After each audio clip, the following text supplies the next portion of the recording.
Good morning. Welcome to Coffee with KPP Live, the show that's dedicated to providing you with advice for life so that you can live richly and work towards the life that you've earned. My name's Kyle Roy, financial advisor with Kentucky Planning Partners, joined with president and co-founder of Kentucky Planning Partners, Ken O'Neill. Morning, Kyle.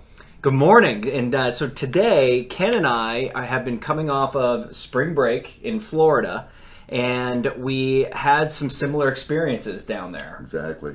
And we're going to talk about those experiences and specifically regarding the stimulus program that the government has recently announced and some anecdotal evidence of what's going on with small business owners and restaurateurs and landscaping companies and what's happening with businesses across the country because of the stimulus. Some companies are having a hard time finding people to work. We've had experiences that have made it more difficult to even get a pack of gum at the grocery store. So we're going to talk about that. How has the stimulus really impacted the economy and some things to look out long term, maybe some warning signs or potential opportunities. Right. And, I think the one thing I want to stress is that we're not here to talk politics. We're not here to say left-leaning, right-leaning. We're here to talk about the fiscal side of it, the money side of it. How do these programs affect everyone, from the people who have the most to the people that have the least? Mm-hmm. And I think sometimes it just, you think that you're providing something that's good, but maybe it isn't, because we've ran into several examples when I was in Florida myself that was kind of detrimental. It was strange, and it was not good for the people that own the businesses. Yeah, and as financial advisors, as wealth managers, so we manage and invest our clients' monies is effectively what we do. So we're going to talk about the things that we see and what we're doing for our clients and how we're looking at the economy, what markets might be potential opportunities and pitfalls based on these experiences. So and Ken, you had a fantastic analogy on toxicology and how there's a similarity between toxicology and the economy. So walk us through that. Well, it's most of the audience would not know this, but my master's degree was actually in safety and health engineering. And I had a very wise professor named Merritt Lake, out there, Merritt, if you're out there, that had a saying that stuck with me all these years. And in toxicology, the saying goes, it's the dosage that differentiates a poison from a cure. And what do I mean by that? Because, some of you all heard too much of a good thing is bad. Well, I'll give you a couple of examples. One of them was I used to work for a plant that made toothpaste. And they put fluoride in their toothpaste. And fluoride in the right dose at about 0.02% of your toothpaste is really good, because what does it do? It helps prevent cavities. But as the safety and health engineer, when you were making a toothpaste, the area where you handled the fluoride, it was really regulated, because if you breathe in pure fluoride or you get a dosage that's above that little itty bitty sliver that you might get in your toothpaste, it is actually extremely toxic. And so what you think is a good thing somehow can end up being a bad thing. I'll give you one other example. There was one where when I used to teach people about toxicology, it would be, I'd have a plastic cup you'd see full. I'd put tea in there, and I'd tell people in the course it was gasoline. And then I'd put the same cup, and I'd put about that much of pure table salt, sodium chloride, and I would take the students in the class, and I would say, which one, if you had to come up right now, and you have to either drink that one or drink that one. So in this cup is gasoline and this cup is salt. And you'd say, salt. Which one would you choose? Which one if you had to choose one? Which one would you choose? Ask yourself at home. Which one would you choose? The gasoline or the salt? Yeah. So I know what I'm picking. Yeah, that's right.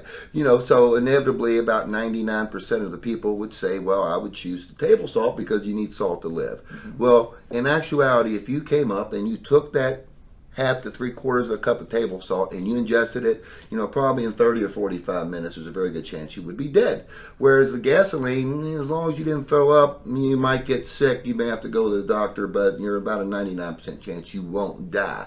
So a lot of times salt is necessary for life, but too much of a good thing can be a bad thing. And I think that's the way a lot of people are feeling sometimes about some of these stimulus programs.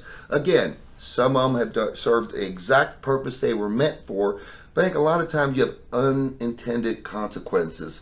of some of these programs because they're so big and cumbersome. That's right, and that's a perfect entree into the unintended consequences. So, Right. so let's talk about your experience down in Florida with restaurant owners, or even a convenience store. You had a great story. I was stopping at a convenience store to get, I don't even remember, I think it was orange juice. And I went in, it was like 9 o'clock. I went in and pulled on the door handle. It was locked. It was not open. It was right on the main street. And there was a sign that said, be back in 5 to 10 minutes. So I sat in my car. I didn't have really anything better to do at that point. So I sat in my car and waited 5 or 10 minutes. And finally, the lady came out. She unlocked the door. And I said, oh, wow, what's going on? She said, we couldn't get anybody to come into work. I'm supposed to have 2 other people here working for me or with me. And she said, I don't have anybody because nobody showed up. And so she said, when I go to the restroom, I've got to, of course, lock the door so somebody can, so the store is protected. And they didn't show up because they had COVID. They didn't show up because... I mean, she said, this is what she said. She said they got their stimulus checks. That's it. They didn't show up. There was an article in the local paper here, the Courier Journal, about a restaurant, a very nice restaurant that's right on the river in Jeffersonville. And the whole article basically said, the owner said, we're shutting down temporarily because we cannot get workers. And they said, well, why? And he said, because, of course, they got a stimulus check and they got their unemployment bumped up. And so, like, they're making more money not working than working. And so you look at the business owner that's got to shutter his restaurant for a week or 2 or 3. That's not conducive to good business. That's not good, I don't think, for the economy. And like I said, not talking politics, but it's kind of like that. Are you going to teach someone to fish, or are you going to give them a fish? Yeah. And I think we got to be careful giving away too many fishes. That's right. And the dosage, to your point, that fluoride dose, you take too much fluoride in your toothpaste, you're dead, right? Right. So the question is, and this isn't the case across the board, but Right. there are real scenarios where business owners, like you said, the restaurant across the street, the convenience store clerk who she has to close the door to go to the bathroom because she can't find help, and it's because the dosage of the stimulus may be too large. It's keeping people from going to work. I was down in Destin, Florida, which is on the Panhandle. Seems like more than half of Louisville goes down to Destin for spring break. Yes. And some of the best restaurants had over a 2.5 hour wait to be seated. But when you looked at the restaurant, more than half the tables were empty and the chairs were turned up. And the reason, the manager said, is because people won't go to work. They're collecting that stimulus check and they're not going to work.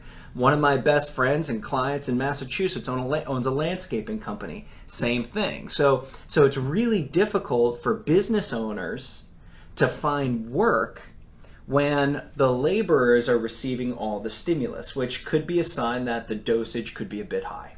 We work a lot here at KPP. We work a lot with small and medium-sized businesses, and we've had a lot of people either call or just make comments about they're having so much trouble getting people to come in consistently. And a lot of times this is what they are saying, because he said, there's no incentive for them. So, it's funny how sometimes something sounds so good, and in a lot of cases it is. Again, many cases it is. But sometimes it's too much of a good thing, and that's what it seems like we're getting now. Mm-hmm. More and more comments, at least from the owners. That's right. And, this morning, the Wall Street Journal has a great 10-minute podcast every morning. It's called The Daily Brief. If you don't listen to it, it's just really good content. And today on The Daily Brief, it's funny, as we were coming in, they were talking about the forbearance for debt, for student loan debt, auto debt, even mortgage debt has been pushed back for many people. So, in other words, people that had monthly payments have been given the opportunity to defer those payments, kick the can down the road a little bit, and we're finding that the default rates on certain lending classes, people with generally 600 credit scores or less, are starting to default at high rates, which generally tend to be the same kind of people that have got their stimulus checks. So we look at this as financial advisors and think, okay, well, what are some of the risks? What are some of the risks that this could be associated with? Well, some of the risks could be distribution companies. If the supply chain for restaurateurs, well, what's happening with things like Tyson Foods or the trucking companies that are bringing the goods there that aren't being sold because they can't be distributed to the end user. Right. It could have an impact there. But also, on the bright side, what it also means is the forbearances are going to stop at some point. The stimulus payments are going to stop, and what's going to happen then? Right. Everybody's going to have to. It's going to things. I will say they will normalize. That's right. And we hope that they normalize at a tremendous pace. But it's kind of like right now, we're still taking our medicine, and there seem to be underlying sickness. It's kind of like when you take DayQuil. You have a severe cold and you take DayQuil. Your symptoms might not be there, but you're still sick. Right. It kind of feels like that a little bit, doesn't it? Yes.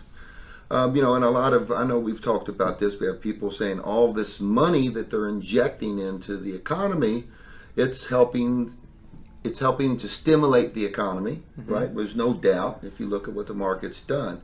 But ultimately, what's the end? What's going to, years down the road, what's going to be an effect of that?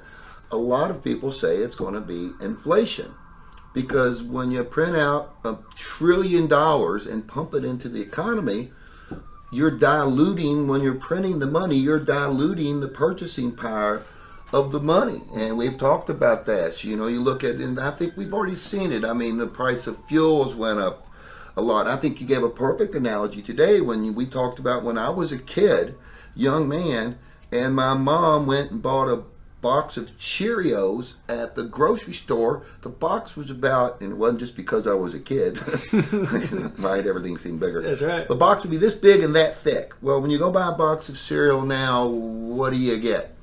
It's that thin and that tall, and you might have 2 or 3 good bowls of cereal. And so that's just, you get less for the same amount of money. It may cost $4 or $5. So, a lot of the concern that people have with this is that eventually we're going to get some of that. I believe it was in the 80s that we had hyperinflation. I remember my stepdad bragging he could get a CD that paid him 14.5%. But I think inflation was running at 16%. Yeah, and his mortgage was probably 18. Yeah, right. So, a lot of times you've got to look, I think it all goes back to that saying, there's no such thing as a free lunch. Ultimately, we're going to pay for it. And historically, and again, we can't predict the future, right? We can, past performance is no indication of future results. But this question is coming up all the time. Are we concerned about the devaluation of the dollar? And the answer is yes. But quite frankly, inflation is the devaluation of the dollar. When your dollar can buy you less cereal, that's a devaluation of the dollar. The cereal has the same nutritional effect as it did when we were kids. Think about home values. We see home values skyrocketing across the country, and that just means that your dollar today can buy you less house than it did 2 years ago, even. So we look at this, we're already starting to see a pickup in values, even the stock market, right? Right. The stock market is kind of, it's a devalue of the dollar. If you had your dollar bills in a safe or under your mattress for the last year and a half, those dollars in general will buy you less stocks today than it would have a year or even 2 years ago, right? So historically, when we talk about investing and what we're thinking about for our clients is, how can you beat inflation historically? And really, of all the asset classes, historically, the asset class that consistently beats inflation over 5 and 10 year periods over the long term are equities. So let's talk about that. We've seen some volatility. We've seen the markets go up. What's some good advice to give people that are worried about how to invest their money right now, and just some tried and true sound advice about what to do to just get going, to just do it and protect them from a rising inflationary environment? I think a lot of times people get that I'm going to hunker down right now, and there are always exceptions to every rule, but I think if you look back and anybody gets online and Google sound investing, it'll say have an asset allocation that you can live with and one that's going to help you accomplish your goals. So, if you have X amount and you need to spend this much per month for the next 20 or 30 years, have something that's in line with that and maybe a little bit more aggressive so you can beat inflation. But it's really, really scary to think about just saying I'm going to hunker down and put all my money in a safe or under the mattress or in CDs, because the purchasing power of your money is shrinking. So not that somebody wants to go out and jump in their car and drive down the highway at 120 miles an hour when it comes down to equities, but it might be nice to be in the right hand lane going the speed limit and having 40 to 60% equities, again, depending on your circumstances and your age and where you're at.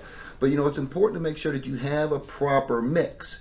And we talk about cash. And I always say, and this is a joke that everybody at the firm says, I get paid to be a paranoid. So it's good to have 6 months to a year, depending on where you're at, maybe even more of cash on the sideline. So A, if things get ugly, you've got some ability to have some dry powder. And B, if you have an emergency. I have a sick child or a sick grandchild, or something happened to my home and I need a new HVAC system or something like that.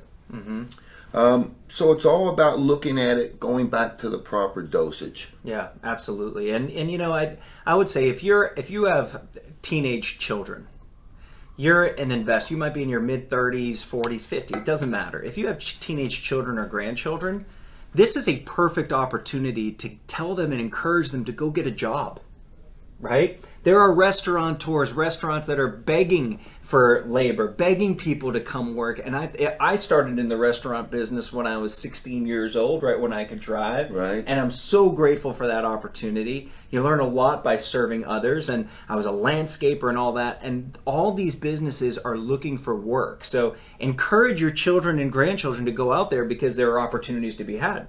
If you've collected a stimulus check and you're staying home, I think Ken and I would both encourage you to go out there, get a job, use that opportunity to maybe invest that money. If you have debts, potentially pay them off, but save it as best you can, because this is an opportunity to save that money but make more potentially. Right. And the sooner we can get back to work, and the sooner we can have the convenience store open all the time, because I think about Ken O'Neill having to wait 15 minutes to get orange juice, multiplied by all the Americans out there. If it takes 15 minutes to get a stick of gum, that could only slow the economy down. There's a trickle effect on that, because that's 15 minutes less that Ken's not working or you're not working because you're having to get a stick of gum because the convenience store clerk is having to go to the bathroom. Or you're going to eat at home and have your frozen pizza instead of trying to wait 2 hours to get a reservation at a restaurant that you might enjoy, that provides, the restaurateur makes money, the cooks make money, the people that are selling the food makes money. So a lot of times, and I definitely don't want to use the trickle down effect, but a lot of times it's much more than just the restaurant. It's all the underlying businesses that are associated with helping that restaurant be successful too. That's right. And there seems to be pent-up demand. The restaurant owners there are 2-hour waits, people waiting for a table. Right. So people want to eat out, but the infrastructure seems to be a little bit slower catching up. So hopefully that's a sign of good things to come. Right.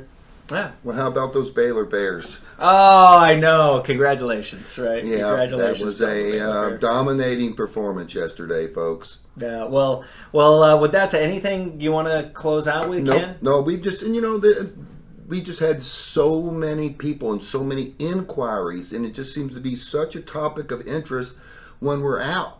Just from my friends in general that barely know what we do. Mm-hmm. So we just felt it would be a very good reason to have a short topic on this. And again, not playing politics. A lot of this stimulus has been great and helped. But sometimes, again, I think maybe the dosage has just been a tiny bit too much in some arenas. Mm-hmm. I love that analogy. And if you have questions, if you're worried or concerned about how to invest your money, you're scratching your head, worried about what sectors to be in, or you're just... You maybe you are on the sidelines with your assets, or maybe you're just worried about getting started. We invest our clients' monies for them. We align their assets with their goals, with their visions of what their future, with what they'd like it to be. So if you'd like to sit down with us for a consultation, if you'd like to know how you can invest your money to work towards your goals, give us a call at Kentucky Planning Partners. We're always available to help you. We're currently and actively taking on new clients, and we'd love the opportunity to help you. Our phone number is 502-394-0400. We're in the heart of Louisville's east side on the corner of Shelbyville Road and Hurstbourne Lane, and we have the best view in all of Louisville, Kentucky, as you can see behind us. So come on, check out the view, and let us help you make sure your money is working for you as effectively and efficiently as possible. So with that said, thank you on behalf of Ken. Kyle, thank you very much. Thank you. The hostess with the mostest. Hey, I giddy up. I appreciate that. I hope you all have a great week, and we look forward to seeing you soon. Thank you.